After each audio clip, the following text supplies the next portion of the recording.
The hot water in the shower feels relaxing, but it's been a rough day, and real doubts about your own life and where you are creep into your thoughts.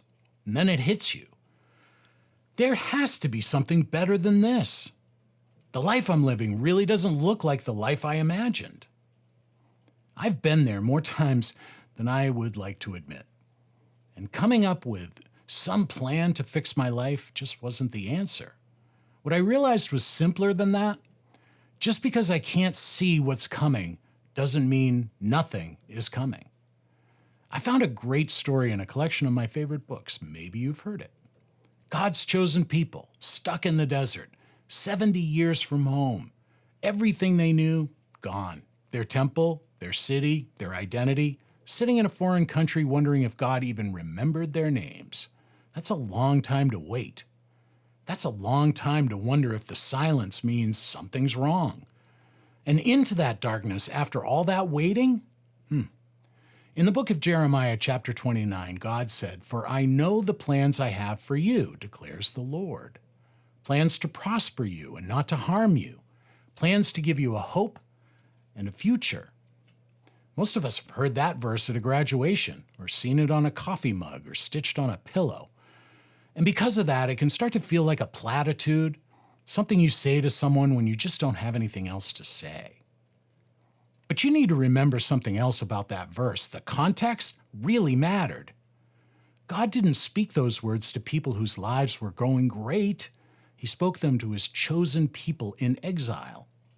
Not, "Hey, here's the timeline, guys." Not, "Hey, it's almost over." Just, "I know the plan." Which means he already sees what this season is producing in you while you're still standing in the middle of it, wondering, what's the point of all this? I didn't understand that, really, until my own life fell apart.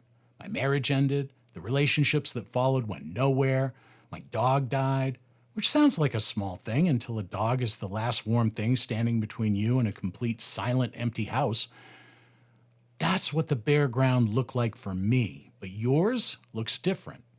Maybe it's financial ruin, a friendship that ended without explanation, a career that collapsed and took your sense of self with it.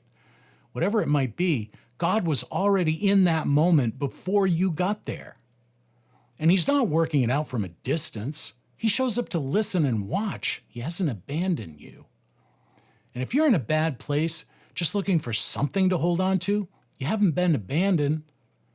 So here's what I want you to hold on to. Not a resolution, not a promise that the waiting season ends anytime soon, and certainly not a Sunday school lesson about how God fixes everything. Just this. The fact that you can't see the plan doesn't mean there isn't one. The exile wasn't evidence that God abandoned his people. It was the season he was using to form them into something they couldn't have become any other way. And if you come into this today with that quiet thought that there has to be something better than this, I want you to hear this directly. You're right. There is. And the God who wrote your ending before you took your first breath hasn't lost the thread. The rough season you're in is not the ending. It's the preparation. Stay in the waiting. Stay connected to him. Because something is coming that you just can't see yet. But he has. Because he made the plan. You're waiting, but he isn't. And this week, if you stay with me, I want to show you exactly what that means for your life right now. Jesus is the vine. We are the branches. Stay connected to him in this abiding life.